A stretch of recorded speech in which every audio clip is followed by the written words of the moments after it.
Boa noite, tudo bem? Eu não, eu não perco esse hábito de perguntar se tá tudo bem. Óbvio que não tá tudo bem.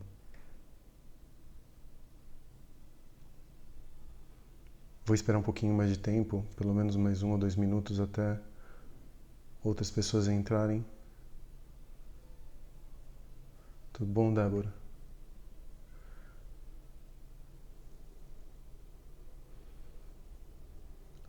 Bom, vou começar. Eu cometi uma. Não foi uma gafe, na verdade. Na semana passada eu tentei salvar o vídeo para deixar para posterior consulta no YouTube e por alguma razão eu não consegui fazer isso. Então eu vou retomar um pouco do assunto da semana passada, mesmo porque quase 10 dias depois da eclosão da crise, é, existem, enfim, novos pensamentos, novas análises, novas fichas que caem por conta do problema inteiro.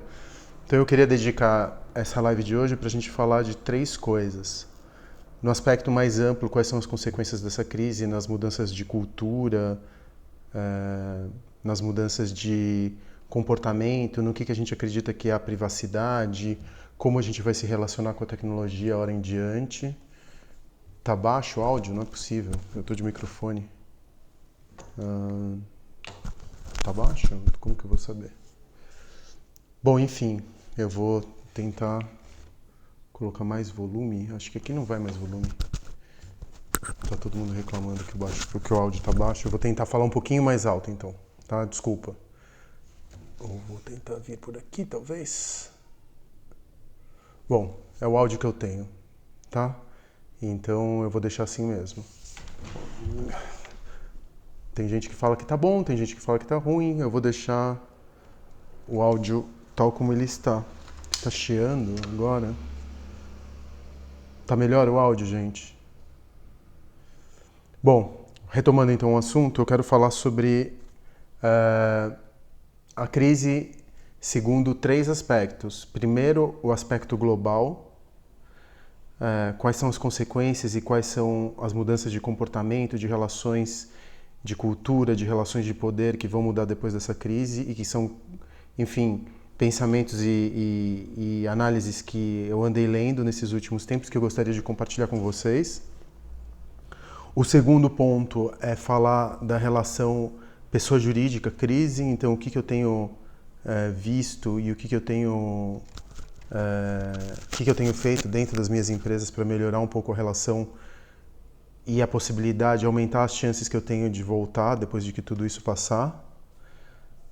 Eu não acho que o mundo que a gente conheceu acabou. Acho que o capitalismo é bastante resiliente, ele não vai mudar tão rapidamente assim. Ele já passou por outras crises, as crises fazem parte do capitalismo, historicamente falando, e eu não acho que esse é o fim do capitalismo. Eu acho que a gente vai mudar muito do ponto de vista da cultura, mas do ponto de vista das relações de trocas econômicas, eu não acho que isso vai mudar tão acentuadamente assim. Então, voltando, eu quero falar da crise do ponto de vista global, e isso aqui são só umas pinceladas sobre o que eu andei lendo e as reflexões que eu andei fazendo ao longo dessa última semana com relação a essa crise. A crise do ponto de vista da pessoa jurídica, então, para quem tem um pequeno negócio, quem tem um negócio de médio porte, quem estava desenvolvendo um negócio, quais são as estratégias que eu adotei e que podem ser úteis para quem está aí nessa situação difícil, como todos estamos. Acho que é a primeira vez que a gente tem uma relação de um impacto em nível global, né? Puta, pausado ali embaixo. Vamos ver se eu consigo voltar. Vamos ver.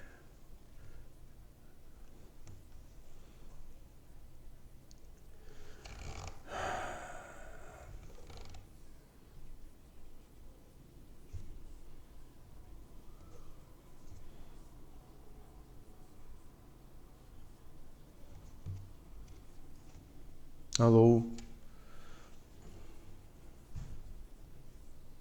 Alô, desculpa, gente. Internet em tempos de pandemia, ela fica muito ruim. Perdão, provavelmente vai ficar variando um pouco. Voltando, então, a crise...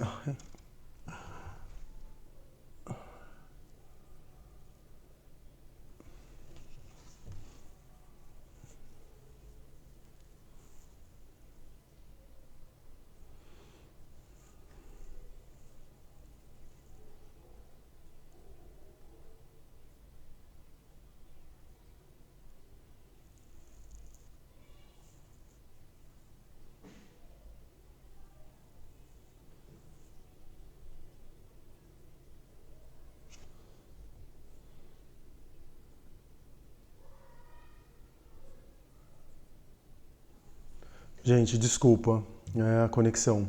Eu acho que tá todo mundo fazendo live ao mesmo tempo. A internet deve estar tensa nessa hora. Vou tentar de novo. Então, eu estava falando da crise do ponto de vista global, da crise do ponto de vista das consequências que vão acontecer na cultura em diante. Eu estou falando da crise do ponto de vista da pessoa jurídica ou das empresas, o que vai acontecer com a pequena e com a média empresa, e estratégias de sobrevivência para os próximos meses, e a crise do ponto de vista da pessoa física, o que eu estou fazendo no nível pessoal para me manter saudável e, enfim, enfrentar essa quarentena que começou rigorosamente hoje, apesar de eu já estar mais ou menos há 10 dias de quarentena, mas rigorosamente ela começou hoje, que provavelmente vai durar pelo menos 60 dias se as coisas forem tão ruins quanto eu imagino que vão ser aqui no Brasil. Acho que a gente vai ter uma crise tão dura quanto os piores casos que a gente teve na Europa, enfim, por razões que depois eu vou explicar ao longo dessa live. Então, do ponto de vista global, tem algumas consequências que eu acho que vão acontecer a partir dessa crise. Primeiro, como que a gente vai ver a privacidade? Eu acho que por que o Oriente está lidando, os países da Ásia estão lidando de uma maneira muito mais tranquila, se é que pode-se dizer assim, com relação à crise do coronavírus, enquanto que os países ocidentais, a Europa e agora o Brasil e a América Latina e os Estados Unidos estão sofrendo e vão sofrer muito mais. Por que, por exemplo, Seul ou Taiwan conseguiram conter a crise e nós não? Eu acho que a gente estava falando de uma privacidade que estava em estado quase de coma. A gente ainda falava da privacidade como um direito. E eu acho que a partir dessa crise de 2020, a privacidade acabou de ficar completamente obsoleta. De um lado, a gente vai ver a emergência de dataduras ou ditaduras de dados, onde, por exemplo, na Ásia, eles conseguiam, através dos celulares e da tomada de temperatura constante, eu li um artigo hoje sobre isso, saber exatamente quais as pessoas que tinham chance de estar com o vírus, por onde elas tinham passado e comunicar pessoas que estavam próximas à área do contágio de que elas deveriam tomar cuidado também porque elas tinham entrado em contato com alguém que poderia estar doente. Então, dessa maneira, elas conseguiram conter a saúde pública, né, a crise na saúde pública, mas ao mesmo tempo a privacidade pereceu. Então, eu acho que se você der para as pessoas a opção de elas perderem o direito à sua privacidade ou manterem as economias e a saúde, elas vão escolher o primeiro caso. Então, acho que a gente está vendo, até 2019, ainda a gente via uma certa resistência com relação aos grandes titãs de tecnologia, Facebook, Google, Apple, Microsoft. Eu acho que acabou. A tecnologia acabou. A crise de 2020 também vai fazer com que aquelas empresas que são as maiores empresas do mundo de tecnologia acabem por se consolidar de uma vez por todas e que no final das contas, enfim, não vai existir mais resistência a elas. Então, de um lado, eu imagino que a gente vai ver a morte definitiva da privacidade ou da ideia de privacidade. Por um outro lado, talvez o modelo chinês de controle de população seja adotado por outros países, esse tipo de tecnologia de controle de operação bem miúda, que antes, e o Val disse hoje, que antes você estava interessado em saber, o governo estava interessado em saber qual que era onde você tinha colocado o seu dedo no link. E que hoje o entendimento e o controle é da tua pele para dentro, não mais da tua pele para fora. Quando você toca num link, você está da pele para fora. O controle está no nível da pele para fora. Agora, quando você toma a sua temperatura e teu batimento cardíaco, o controle está da pele para dentro. Então é uma biopolítica mesmo, onde você controla cada um dos corpos vivos, você manipula esses corpos. Ele também estava falando uma outra coisa super interessante. Qualquer reação de felicidade, de desconforto, de ódio, é bioquímica. Então, se você está com ódio, tua pulsação vai acelerar, seu ritmo cardíaco vai acelerar, você vai começar a suar e você vai manifestar isso num mecanismo de controle de saúde. Então, o governo vai saber exatamente quando você está descontente, quando você está feliz, quando você está com ódio, quando você está com tesão, quando você está deprimido e vai interceder em cada uma dessas pessoas através de algoritmo e Big Data. O que é bastante, eu vou falar aterrorizador, porque eu estou pensando também do ponto de vista da privacidade, do humanismo e do individualismo a partir do Ocidente.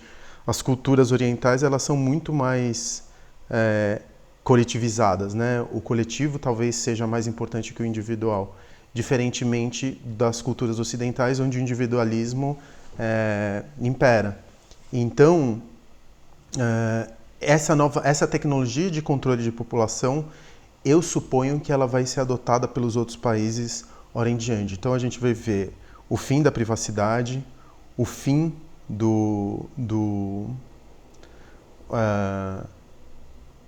talvez o início do fim do individualismo, o que não sei se necessariamente é ruim. Quando você fala de pasteurização de comportamentos e tudo mais, eu acho que isso é terrível. Mas, no final das contas, pensar de fora para dentro talvez seja o que a gente precisa como antídoto para esse individualismo exacerbado que a gente tinha, não só no Brasil, mas como também no Ocidente, enfim, em outros países europeus.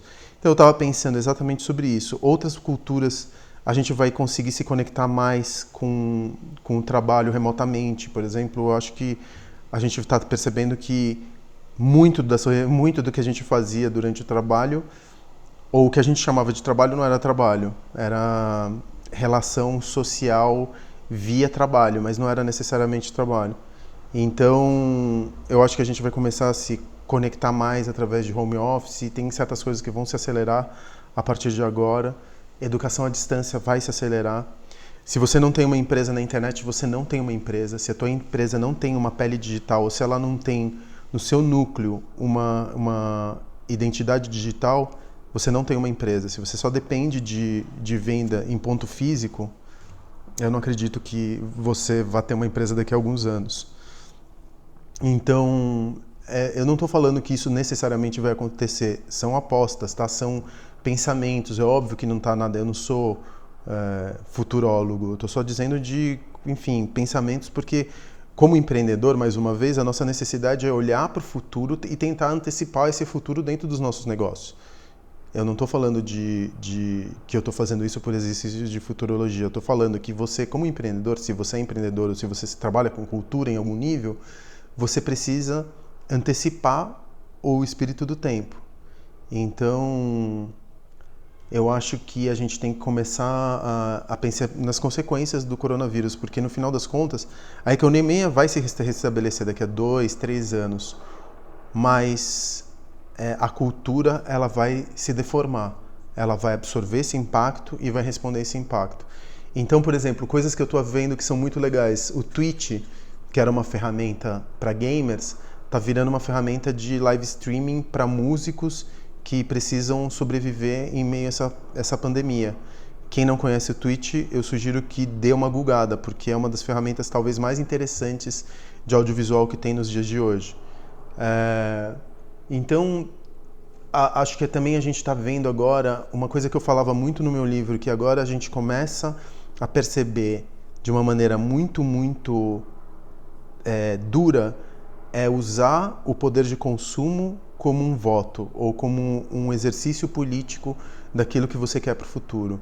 Por exemplo, ontem eu fiquei puto da vida por causa do McDonald's, ou por causa do Madeiro, ou por causa da Havan, ou por causa, enfim, de todos esses empresários que estão dizendo que o número de vidas que forem perdidas não vão se comparar aos impactos secundários dessa crise.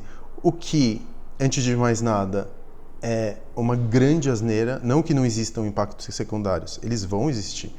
Isso eu não tenho a menor dúvida na economia. Mas quem é que decide quais pessoas que vão morrer? Quem é que decide como as pessoas vão morrer? Quem é que decide se as pessoas vão morrer de fome? Ou quem decide se elas vão morrer de coronavírus? Ou quem que vai decidir isso? São esses empresários? Eles falam, bom, eles vão socializar os seus lucros? Porque se todo mundo for socializar o lucro, todo mundo fala assim, olha gente, isolem os velhinhos, isolem os doentes, e a minha empresa vai ser socializada. A partir do momento, todo o lucro vai ser dividido entre os funcionários e a população. Pelos próximos 6 meses. Aí eu tô dentro. Aí eu acho, é o mal menor, né? A gente vai, de alguma forma, o grande empresariado vai conseguir mitigar os efeitos secundários do coronavírus. Talvez essa, nem sei se, estou falando uma grande besteira, eu nem sei se esse é mesmo o melhor caminho, mas se a gente mitigasse efetivamente os efeitos secundários através de socialização do lucro, pode ser que os impactos secundários fossem minimizados e, enfim, a gente tivesse que lidar com os impactos primários, mas que são as mortes decorrentes desse coronavírus.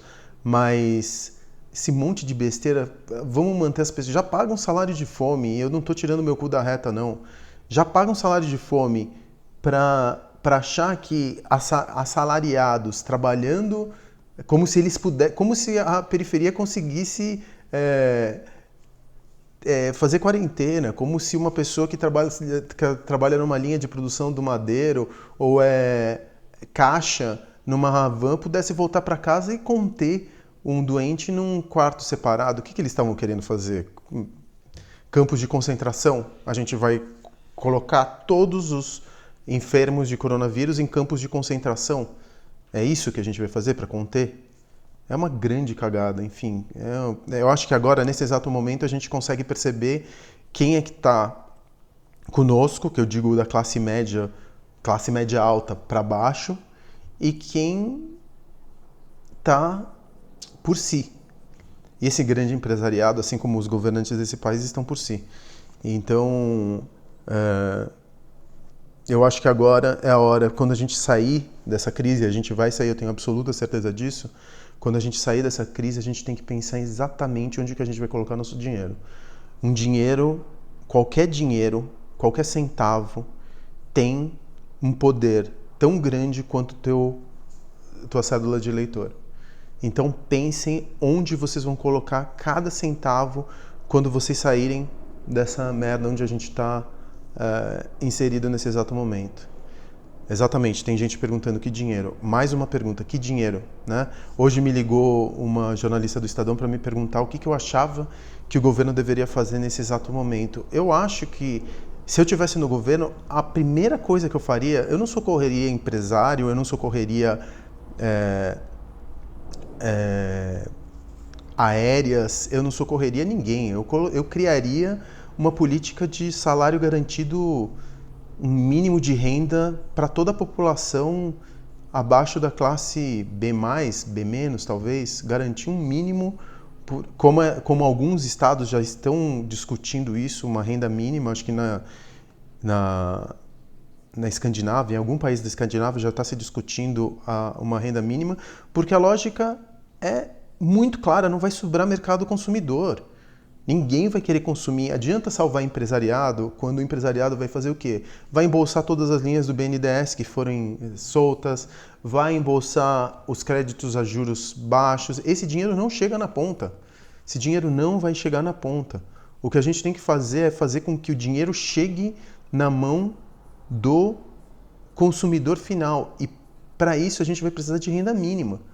Então, eu salvaria o consumidor agora, eu salvaria quem está mais fragilizado na comunidade, na borda, na periferia, as classes menos favorecidas, porque, por consequência, quando você irrigar essas classes, elas vão começar a consumir e aí sim o empresariado ele vai se salvar através daquilo que ele sempre fez, que foi comprar e vender.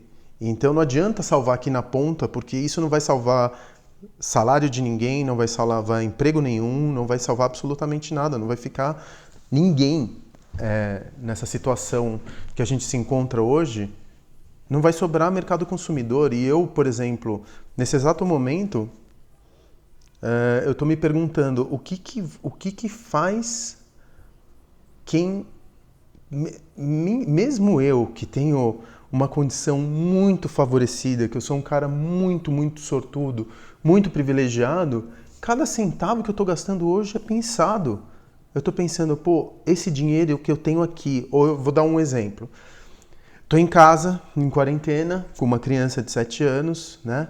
Então sobra muito pouco tempo para mim, eu não estou conseguindo ler, eu não estou conseguindo fazer muitas coisas, quer dizer, tem um pouquinho de tempo para mim, mas eu sinto muito para quem tem uma casa Uma criança em casa, hiperativa, como eu tenho nesse exato momento, não sobra muito tempo para desejar a nova era. E eu fiquei desesperado, eu falei, eu preciso de Lego. Eu falei, puta, eu pensei, não, eu vou no shopping comprar Lego. Não, mas os shoppings vão fechar. Aí eu fiquei desesperado procurando Lego pela internet. Eu falei, não, mas calma, eu não posso sobrecarregar os Correios ou o Sedex, porque agora é a hora da gente tirar a carga do sistema público, seja do Correio, seja dos hospitais, da onde for. Tá, Lego, eu preciso de Lego, eu preciso de Lego. Aí eu falei, eu vou desmontar todos os meus Legos. Comecei a desmontar todos os meus Legos. Aí eu desmontei um Lego e remontei o Lego. Aí eu liguei pro meu afilhado e falei, olha, se você tiver Lego, vamos trocar? Desmancha o teu Lego, eu desmancho o meu Lego, manda com as instruções numa caixa, a gente troca, a gente remonta e destroca de novo. Até Lego, que era uma coisa que eu ia consumir, que eu gosto, eu tô repensando. Por que a gente não pode remontar um Lego? O que eu estou querendo dizer com isso? Mais uma vez, impacto na cultura. Daqui para frente, a gente vai ficar muito mais seletivo onde a gente coloca nosso dinheiro. A gente vai ficar muito mais seletivo da maneira como a gente vai consumir. O consumidor, ele vai precisar muito mais retorno pelo seu valor. Então, voltando à perspectiva do empreendedor, o produto vai precisar entregar muito mais do que ele entregava. Eu acho que pós-crise, a gente vai ter a ascensão de duas grandes tendências dentro do mercado de consumo. A primeira delas é o fim do commodity. Eu acho que o commodity vai deixar de existir, porque quem estiver no campo do commodity vai se estrepar. E eu acho que a gente vai ver a emergência de um consumo político. Acho que a gente vai muito perceber que as pessoas vão começar a depositar... Essa já era uma tendência entre pessoas da geração Y, mas a gente vai começar a ver essa tendência distribuída entre todos da sociedade. E eu acho que as pessoas vão pensar muito mais antes de comprar. Não vai existir mais. As pessoas vão ficar traumatizadas pelo fato, ou porque elas vão ficar endividadas e vai acontecer um grande endividamento nos próximos meses, ou porque elas vão ficar agora com um trauma, porque esses tempos de quarentena vão representar traumas, vão representar problemas de saúde mental. A gente está falando hoje de manhã, para voltar um pouco o assunto do coronavírus e falar de trauma. Eu acordei 4 horas da manhã com um barulho ensurdecedor aqui na minha rua. Aí era um bang, bang, bang, bang. Eu falei, cara, é porque eu moro perto do Pacaembu. Eu tava pensando que as obras do Pacaembu tinham começado muito mais cedo. Eu falei, não, são as obras do Pacaembu. Aí eu percebi que não eram as obras do Pacaembu. Desci, fui pra rua e percebi que eu moro perto de um monumento ao Estado de Israel. Eu percebi que era um morador de rua com uma pedra. Por favor. Eu percebi que era um morador de rua com uma pedra tentando desmontar um monumento ao Estado de Israel, que fica aqui na esquina da minha casa. E aí ele gritava, a culpa é tua, Bolsonaro, a culpa é tua, a culpa é tua. E eu falei, mano, o que tá acontecendo? Ele falou, cara, eu tô 3 dias sem comer, eu tô há 3 dias, tá tudo fechado, ninguém olha pra mim porque eu tô parecendo a peste. Meu, a gente não conseguiu parar. Aqui em São Paulo, a gente tem, acho que a população de rua, em situação de rua, entre 20 e 35 mil pessoas. O que essa população vai comer? Porque ainda a gente tinha, até pouco tempo atrás, os comércios de rua que de alguma maneira conseguiam alimentar mal e porcamente essa população. O que essas pessoas vão comer? Eles estão pestilentos do ponto de vista social. Já eram chamados de zumbis hoje. Agora eles só estão esperando morrer. E o que você acha que vai acontecer daqui a 10 dias, quando a fome bater de verdade nessa população de rua, onde a pedra já não vai mais mascarar a fome?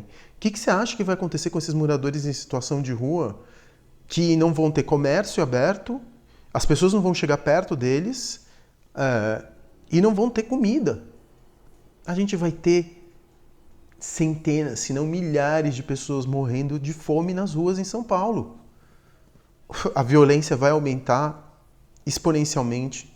Então eu acho que quem por acaso ainda por alguma razão está saindo de casa, tome cuidado, porque eu acho que realmente que a violência ela vai sair do controle. A gente vai ter uma situação de descontrole social. Eu acho, posso estar completamente enganado, se alguém acha que eu sou alarmista, eu aceito, me chamem de alarmista, mas eu acho que a gente vai ter mortes diretas pelo coronavírus vão ser na casa de dezenas de milhares, mas mortes de fome, de violência, violência doméstica, suicídio, não vão ser em menor número.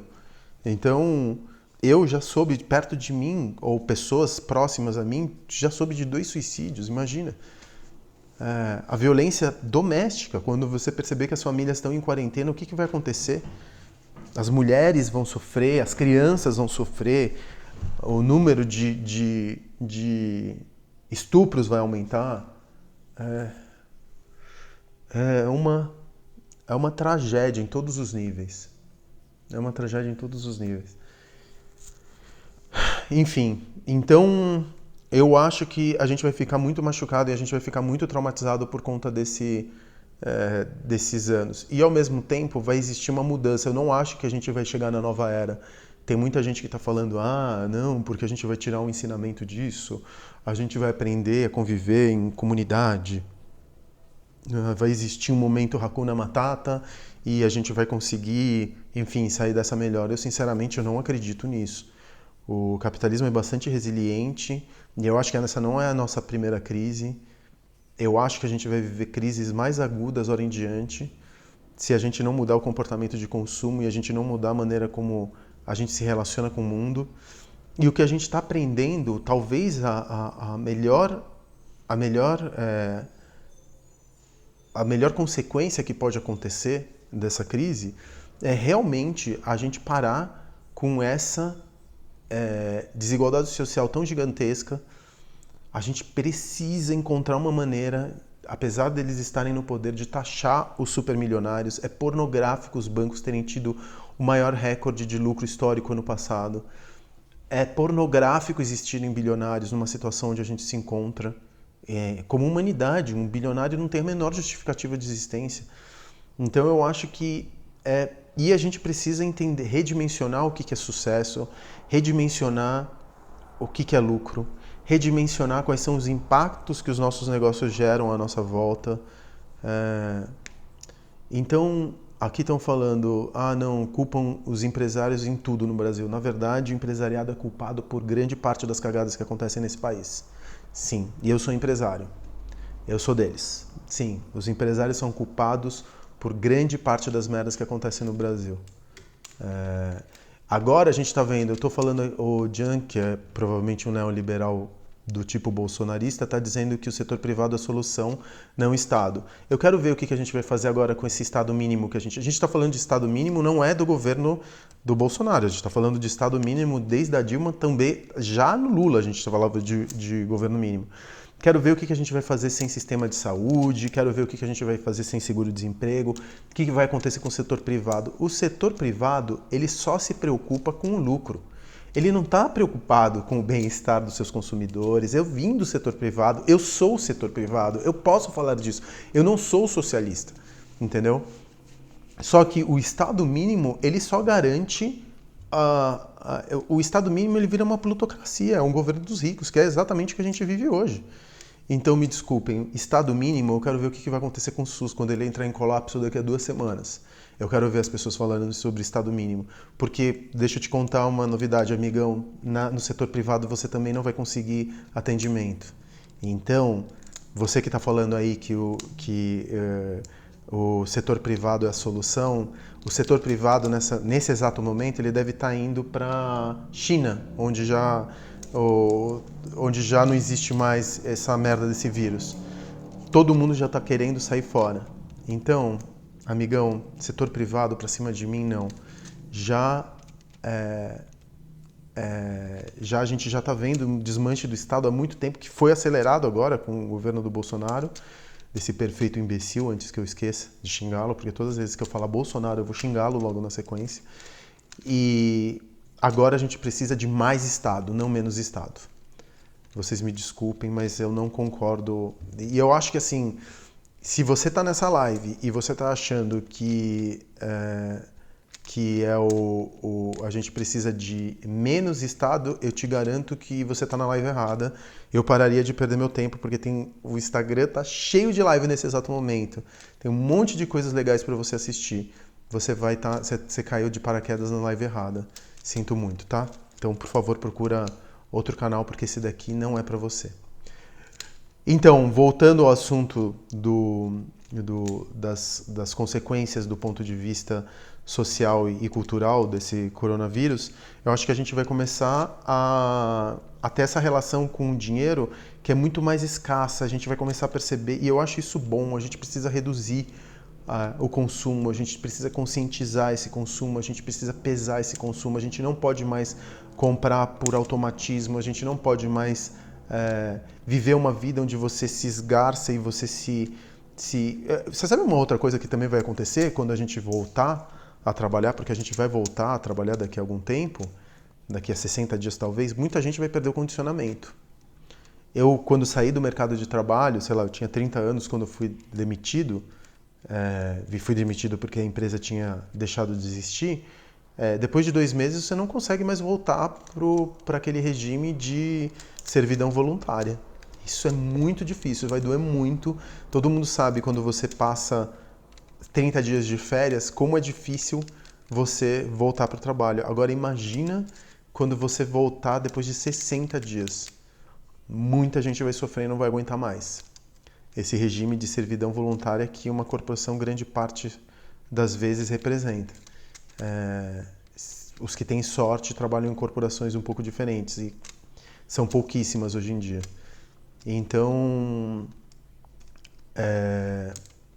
voltando para as outras consequências, tá, tudo bem, tudo isso é consequência de consumo, isso é consequência na cultura do coronavírus, mas eu tô cansado desse papinho de futurologia. Eu tenho uma empresa, o que eu faço?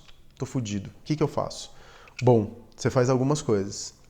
A primeira delas, eu vou falar do que eu tô fazendo, tá? Eu tô falando exatamente do que eu vou fazer. Eu tô preocupado em reiniciar, eu estou preocupado no reboot. Então, qualquer dinheiro que existe em caixa, ele não te pertence mais. Ele pertence às pessoas que vão ser necessárias para o negócio voltar a existir. Então, todo o dinheiro que eu tenho em caixa hoje, se alguma pessoa que trabalha na minha equipe diretamente estiver vendo, sabe que eu não tô mentindo aqui, porque eu tô contando. Eu acho que pode ter alguma pessoa que trabalha diretamente comigo aqui nessa live, então eu não falaria uma mentira. Eu praticamente socializei meu caixa. O que eu fiz? Esse dinheiro não é meu mais, eu não toco nessa grana. Todo esse dinheiro, vamos supor, eu tenho 100 mil reais de caixa. Todo esse dinheiro eu não toco, eu fiz um compromisso com as pessoas que trabalham comigo que esse dinheiro não vai ser tocado.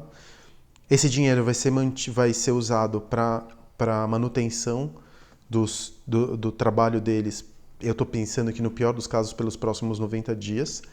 Eu coletivizei a decisão, eu falei, galera, por exemplo, as pessoas que trabalham comigo na área de marketing e programação, que é a minha equipe direta, eu falei 50% de salário para todo mundo, assinem esse contrato aqui.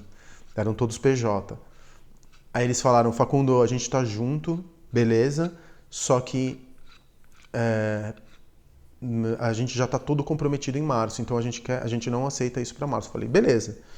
Tá ótimo, esse dinheiro não é meu, eu não vou tocar nesse dinheiro. Esse dinheiro é para vocês. A gente sabe que se eu pagar salário inteiro em março, talvez em abril a gente tenha que dispensar alguém. Tá tudo bem? Vocês estão de acordo com essa política? Não, beleza, a gente vai aguentar, então a gente vai aguentar, beleza. Essa foi uma decisão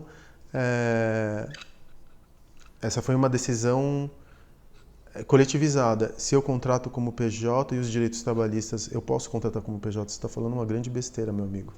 Eu não estou ferindo nenhuma relação de trabalho contratando como PJ. Se você... deixa eu silenciar, cara. Puta merda. Ai, pronto. Porque tem umas pessoas que elas vêm pra atrapalhar. Eu não entendo por que as pessoas fazem isso. Sabe? Puta, é muito chato, cara. Vai cuidar da tua vida, vai fazer alguma outra coisa. Para de encher o saco dos outros, né? Já tá com problema suficiente. Enfim, então sim, eu contrato alguns PJs. como grande parte das empresas que eu conheço. E eu não estou ferindo mais uma vez nenhuma relação trabalhista quando eu contato com o PJ, porque isso já está regulamentado.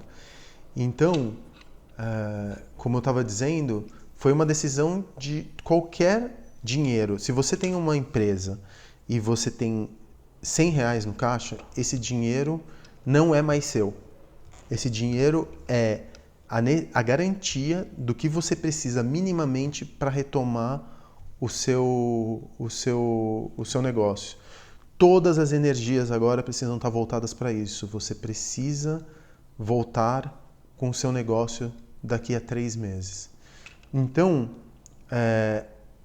você vai precisar, o que você precisa para retomar o teu negócio? Provavelmente, se você demitir todo mundo, você não vai conseguir retomar rapidamente, porque você vai precisar treinar novas pessoas. Vai demorar muito mais para você retomar. Então, eu te aconselho a não demitir as pessoas que são necessárias para... Eu aconselho a não demitir ninguém nesse exato momento, mas se for necessário, pesar um a um, primeiro os mais frágeis, financeiramente falando. Dentro da minha equipe tinham 2 pessoas que ganhavam pouco e que não podiam ficar com os 50% que eu tinha proposto. Então todo mundo voltou que aquelas 2 pessoas que tinham um salário menor do que a grande maioria, a média de salário era 7, 8, 10, tinham 2 pessoas que ganhavam 2,5, estou falando 6, 5, então, que eram as pessoas de marketing e de programação. Então 2 daquelas pessoas eu falei não toque no salário delas, porque vai ficar muito pouco para elas conseguirem sobreviver. Legal, a gente não tocou. E é isso, eu tenho esse dinheiro para voltar. Eu preciso que essas pessoas continuem comigo, porque senão eu vou perder toda a minha memória do negócio. Então, essas pessoas são as pessoas que vão me ajudar a retomar o negócio. O dinheiro se foi. Eu, na pessoa física, eu tinha juntado um pouquinho de grana, que é o que vai me deixar, sei lá, provavelmente eu consigo ficar 3 meses sem trabalhar, só tirando dinheiro de palestra que eu tinha feito e coisas do tipo, consultorias que eu tinha feito. Também não estava tirando dinheiro dos meus negócios, porque o dinheiro dos meus negócios eu estava tentando aplicar em novos negócios. Então eu já tinha feito uma reservinha dessas palestras que eu estava dando. Não preciso tocar no caixa, esse caixa vai ser necessário para eu retomar o negócio. Então, o que eu estou falando? Se você é uma pessoa, se você tem um negócio agora e você está desesperado, não adianta. Você olha para o teu caixa e veja, esse caixa vai te permitir começar como? Recomeçar como? Tá todo mundo dando reboot. Todo mundo que é pequeno e médio está dando reboot. No meu livro eu falava muitas vezes, o caixa é rei, cuida do teu caixa, tenha caixa, provisione caixa, 6 meses de caixa, segura esse caixa. Falei várias vezes. E, na verdade, era isso, eu precisava. Na verdade, eu estou recebendo também muitas... No meu livro eu falava sobre o colapso do capitalismo, eu falava sobre a história do apocalipse. Quando eu montei o altar, que é a minha casinha flutuante, eu falava que eu tinha essa paranoia com o apocalipse. E tem muita gente que está me procurando e falando, nossa, mano, você tinha razão. E aí eu tô segurando para falar, mas eu não te disse que ia acontecer? E todo mundo me chamava de velho louco. Mas enfim, isso quer dizer que eu me preparei minimamente. Então, eu tenho lá 3 meses de reserva, eu tenho caixa suficiente para aguentar também 3 meses. Se você não tem, e você tem um negócio muito pequeno, é hora de moratória. Moratória de banco, moratória de proprietário. Liga pro proprietário do teu imóvel, de onde você tem seu comércio, e fala assim, olha, eu estou devolvendo o imóvel agora, ou você me dá moratória até passar essa crise e depois a gente renegocia como que vai acontecer. Porque, na verdade, o proprietário do teu imóvel ele não vai conseguir alugar o imóvel depois. Ele vai preferir entrar em acordo com você de moratória. Eu, como proprietário, eu sou proprietário de um imóvel, eu liguei imediatamente para a pessoa, para minha inquilina, e falei, olha, 3 meses de aluguel grátis para você, tá? Dos próximos 3 meses eu tô te dando uma anistia. Ela não me ligou, eu liguei para ela. Eu falei com ela, na verdade, eu olhei no olho dela e falei assim, ó, você ganhou moratória de 3 meses, porque eu também vou pedir 3 meses de moratória para cima e para baixo. Então não adianta eu pedir moratória para os meus. Eu não posso pedir moratória no aluguel que eu pago na minha casa, porque é uma velhinha muito frágil que depende dessa grana para viver. Então essa é uma decisão que eu faço com o meu caixa pessoal. A funcionária que trabalhava na minha casa, Ela está em casa, ela não está vindo para cá, ela está com 2 meses de salário que eu já paguei antecipado para ela, porque provavelmente ela vai precisar disso para viver nos próximos 2 meses. Então as decisões, elas são com relação a quem é mais frágil na cadeia. Agora está na hora de você olhar no plano ético, no plano mais pessoal, é entender quais são as pessoas mais frágeis e pensar que o dinheiro que você tem não é dinheiro, é oxigênio. Está todo mundo debaixo da água agora. O que você chama de dinheiro, na verdade, é oxigênio. Então, destine esse oxigênio, se você tem em excesso, para as pessoas que são mais frágeis, ou para as pessoas que, no final das contas, vão ser importantes. Eu não estou dizendo que não vai existir demissão, ou que eu não vou ter que cortar gente, ou que eu não vou ter que... provavelmente eu vou, entendeu? É um problema, mais uma vez, de sobrevivência do negócio. Eu prefiro ter que demitir agora e depois tentar recontratar no momento que passar essa crise, que no máximo vai demorar 4 meses, e tentar recontratar essa pessoa mais para frente, do que tentar queimar meu caixa agora e não conseguir restartar. Entendeu? Então, a visão de longo prazo, de sobrevivência durante esses 3 ou 4 meses, decretando moratória tanto para proprietário, quanto para banco, quanto para impostos, maiores fornecedores, liga para os seus maiores fornecedores e fala, meu amigão, o problema não é seu, gente. Se você está passando por essa situação, o globo está passando por essa situação, o mundo, a Terra. A culpa acabou de ser socializada, a cagada acabou de ser socializada. Você não vai precisar nem falar pro teu proprietário qual que é a razão. Ele já sabe, porque está acontecendo com ele também. Então, é isso. Liga, manda mensagem, pede e fala, olha, a gente vai ter que dividir essa conta. Porque eu acho que quem tem que pagar essa conta são os mais ricos. No final das contas, são eles que têm mais energia, são eles que estão sentados em enormes reservas de oxigênio quando está todo mundo submerso. Então, e eu acho que é do interesse deles também, porque eu, se fosse um Moreira Salles, eu não queria o mundo pegando fogo e eu tendo que morar num castelo feudal, enquanto o mundo está pegando fogo, e eu não posso nem colocar meu nariz para fora de casa, sob o risco de me arrancarem o nariz a dentadas. Eu jamais gostaria de morar num mundo assim, ainda que eu morasse na, sei lá, Ilha da Fantasia. Então, existe uma necessidade agora de socializar ou de socializar esse dinheiro, entendeu? Então, talvez a maneira como a gente jogou dentro do capitalismo dos últimos 30, 40 anos, ela precisa ser redimensionada. A gente precisa de um capitalismo um pouco menos carnívoro, um pouco menos insano, porque muita gente vai se machucar. Muita gente vai se machucar por conta disso. Então, voltando ao assunto da crise, se você tem um negócio agora, pense apenas na tua sobrevivência, na sobrevivência do seu negócio, separe pessoa física de pessoa jurídica. Se você for tirar da tua pessoa jurídica para você, tem que ser para comer. Eu não tenho dinheiro para comer, eu vou pegar R$100 da minha conta da pessoa jurídica para botar arroz e feijão na minha mesa. Aí é justificativo. Aí a justificativa é válida. Se não for para isso, não vale.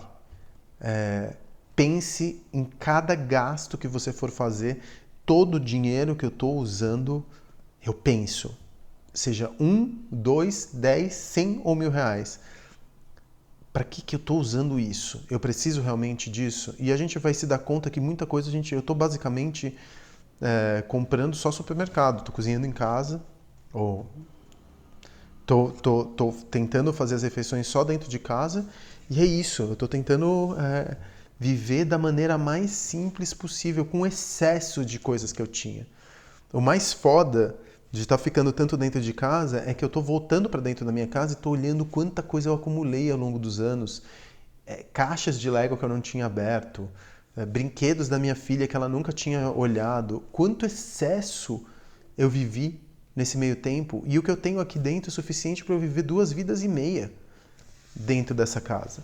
Então, não tem consumo que seja justificável a partir do momento que você tem tanto excesso e tanto privilégio como eu tenho. Enfim, eu falei das consequências dessa crise do ponto de vista global, eu falei das consequências dessa crise do ponto de vista da pessoa jurídica, e eu acho que do ponto de vista de como eu estou me relacionando com a crise como humano, eu estou muito preocupado com a manutenção da minha saúde mental. E eu imploro para todo mundo que está me ouvindo para se preocupar com a sua saúde mental, para se preocupar com o seu bem-estar, para tentar se exercitar da maneira como for possível, porque existem estudos científicos que comprovam que exercício faz bem para a saúde mental. Mantenham-se calmos, não fiquem desesperados. Eu vivo numa montanha-russa todos os dias. Todos os dias, tem dias que eu acordo deprimido, chorando, e tem dias que eu acordo eufórico porque eu vou conseguir ler. E tá todo mundo passando pela mesma coisa. Não se sintam sozinhos, liguem, peçam ajuda, procurem profissionais que estão atendendo por FaceTime, procurem médicos através de WhatsApp. Se você acredita em Deus, reza. Se você acredita em Buda, medita. Ou se você acredita em meditação, ou tenta meditar, tenta aprender alguma coisa nova. Se mantém ativo. Se você tem uma criança em casa, você não precisa de mais nada, porque a criança vai te manter ativo o tempo inteiro. Se descondicione do trabalho, repare em si mesmo, deixe o cabelo crescer, engorde. Não tem problema com isso. Não se preocupa e veja como tenta usar esse tempo de quietude, silêncio, para entender o que a gente estava vivendo com excesso, o que a gente estava fazendo de errado, quais eram os comportamentos que não se justificavam mais, para a gente não sair dessa merda sem algum tipo de aprendizado, entendeu? Se a gente não sair daqui sem algum tipo de porque essa dor toda que a gente vai sentir coletivamente, ela vai causar uma transformação. Ela pode causar uma transformação para o mal da coletividade, no sentido de cada um ficar cada vez mais egoísta. Isso vai acontecer num primeiro momento. Eu acho que a gente vai ficar ainda com essa crise, e me perdoem se eu estou soando um pouco pessimista, ela vai recrudescer, ela vai ficar pior. Se preparem para o pior. Não comprem. Quando eu falo de me preparar para o pior, é saber que tudo bem, mais um dia. Todos os dias, mais um dia. Segura a onda, não se desespera. É um vírus, ele vai levar muita gente, infelizmente, mas ele não vai dizimar a humanidade. Olha, temos um outro senhor aqui que acabou de falar 15 dias teu cu, e eu tô tirando ele da live porque eu não gosto de gente mal educada. Pronto, caiu. Então, se as pessoas entrarem nessa live aqui eu não estou procurando número, tá? Se as pessoas entrarem aqui para ficarem agredindo umas às outras ou ficarem dando demonstração de bolsonarismo 1.0, acéfalo, vai fazer alguma coisa melhor com o teu tempo, cara. Eu não estou pedindo para você me seguir, eu não estou pedindo para você me dar nada. Por favor, cai fora. Não projeta a tua infelicidade nos outros, porque cada um já está carregando um fardo gigantesco, entendeu? Todo mundo está carregando um fardo difícil, cara. Não tá foda mesmo. Tá foda pra mim, que sou super privilegiado. Imagina na quebrada, amigão. Imagina quem tá morando na rua. Imagina quanta dor que o mundo tá vivendo coletivamente agora. A gente tá basicamente comungando na dor. Então, cara, não perde seu tempo machucando os outros. Tá? Usa esse silêncio para entender por que você é tão infeliz a ponto de você querer machucar o outro sempre. Essa parada é muito estranha, porque por trás de todo cara agressivo desse jeito, tem um sujeito muito infeliz, né? Enfim, voltando ao assunto, quando eu vejo esses miseráveis espalhando sua bilis por aí, me dá uma certa agonia. Eu não vi o que a Lili falou. Será que a Lili poderia repetir, por favor? Enfim, cuidem da sua saúde mental, cuidem dos seus negócios, pensem como que vocês vão sobreviver daqui a 3 meses, tentem de alguma forma socializar o que existe, pensem naqueles que estão mais frágeis. E eu não estou falando isso porque eu sou bonzinho, tá? Eu não estou falando isso porque eu sou bonzinho, porque eu sou Hakuna Matata, porque eu sou altruísta. Eu não sou nada disso. Só que eu acho que não dá para ser feliz sozinho, não dá para você ficar encastelado enquanto tem um monte de gente tentando entrar pela tua porta porque precisa comer. Então não dá. Felicidade ou qualquer o que se chama de felicidade no mundo ocidental, ela precisa minimamente ser se não compartilhada, pelo menos não dá para você ser feliz diante da infelicidade do outro. Então, porra, vamos pensar nos mais fracos agora. Eu não estou querendo soar comunista nem socialista, se forem me acusar daqui a pouco de alguma coisa do gênero, mas é ter um pouco de consciência que essa pessoa que você acha que é mais frágil, ela agora é o momento de você ligar para um amigo e perguntar: você está bem? Você está precisando de alguma ajuda? Você está precisando que eu vá ao supermercado para você? Eu tenho alguns amigos que que já receberam contágio. Eu conheço pelo menos uns 6 casos de pessoas próximas a mim que já receberam contágio. E essas pessoas, elas estão sofrendo preconceito social, elas estão se sentindo sujas, elas estão com medo de sair de casa, elas estão... vai acontecer com todo mundo em algum momento. Então também tenha um pouco de empatia com quem está com o vírus agora. É um vírus que no final das contas vai atingir 70% da humanidade. Eu tenho uma amiga que ela falava: amigo, eu não consigo sair de casa porque eu estou me sentindo suja. Eu fico me perguntando quem que me passou isso, como se fosse irremediável. Então, tenham empatia com aquelas pessoas que também estão contaminadas, tenham cuidado, mas também não transformem essas pessoas em párias sociais simplesmente porque elas estão com essa porra desse vírus, entendeu? Vai acontecer, mais dia menos dia, com quase todos, entendeu? É isso. Eu acho que eu já falei por quase 1 hora. Deixa eu falar uma coisa, mais uma vez, o curso. A gente tá lutando pra cacete pra deixar o curso disponível já na semana que vem, tá? Com essa tragédia, eu também não consigo... Eu fiquei mal e não consegui, enfim, dar andamento para esse curso. A Renata, que trabalha comigo, a minha parceira nesse projeto, também está com os seus fardos para carregar. O pessoal que está nos ajudando na formatação do curso também. Teve gente que ficou doente, teve gente que estava mal. Então, está todo mundo tentando lutar ladeira acima. Mas acho que na semana que vem a gente disponibiliza esse curso para todos. Quarentena seletiva.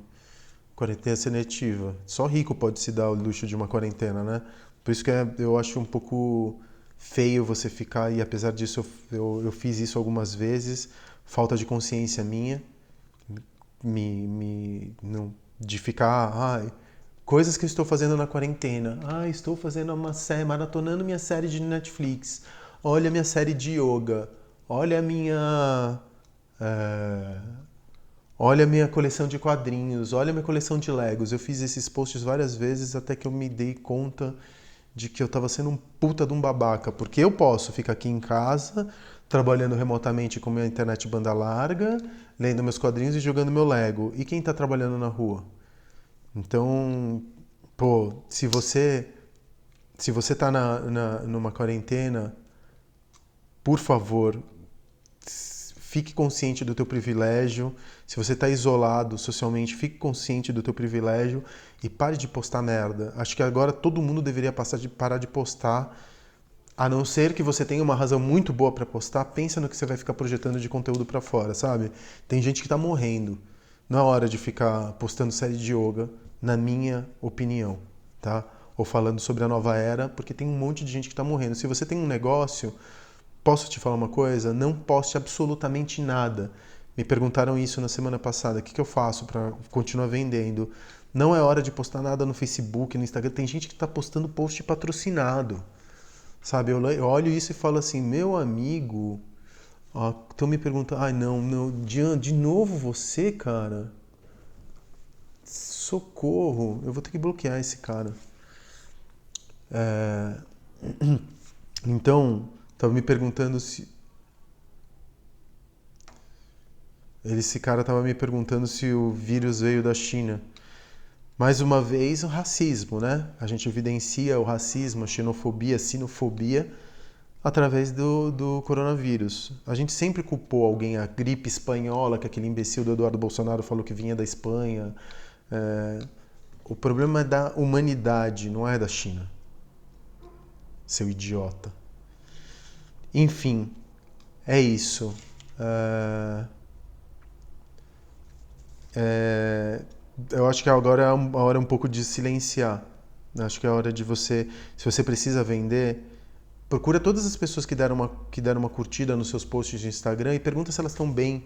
Se relaciona com o seu consumidor de uma maneira mais pessoa física, sabe? Pô, eu tenho um negócio, eu tenho 2.000 seguidores. Olha, você tem 2.000 mensagens para mandar perguntando se essas pessoas estão bem. E aí, você tá bem? Tá precisando de alguma coisa? Você tá precisando de trocar uma ideia? Aproveita esse tempo em que você vai silenciar a comunicação para fora e comunica para dentro. Vai procurar todas as pessoas que te curtiram e vai tentar conhecer cada uma delas. Manda uma mensagem. Eu não posso fazer isso porque é muita gente em qualquer um dos negócios que eu tenho. Eu não vou fazer isso com 100 mil pessoas, 70 mil pessoas. Seria humanamente impossível. Mas se você tem um negócio pequeno que tem 100 seguidores no Instagram, tá na hora de você conhecer cada um deles. Manda um direct para cada um deles e fala: oi, tudo bem? Pô, como é que você tá? Tá precisando de alguma coisa? Tá cuidando dos seus? Tá cuidando de si? Precisa de uma conversa, de uma ajuda? Posso te ajudar de alguma maneira? Agora é a hora de você humanizar o teu negócio, não é a hora de você tentar vender. E talvez se você humanizar esse negócio, talvez você consiga vender na sequência. Enfim, gente, vai acabar o tempo aqui do Instagram, eu já estou falando há 1 hora e no máximo a live comporta 1 hora, senão ela fecha e eu não vou conseguir salvar. Obrigado pelo tempo de vocês, eu sei que opção não falta, e só do fato de eu ter tanta gente me ouvindo ao mesmo tempo, eu me sinto muito, muito privilegiado e muito agradecido. Eu acho que é o melhor tipo de... essa atenção é inestimável. Muito, muito obrigado aí pelo tempo de vocês, pelas palavras, pelo apoio. E eu sou muito sortudo de ter tanta gente legal assim à minha volta. Se cuidem, viu? Lavem as mãos.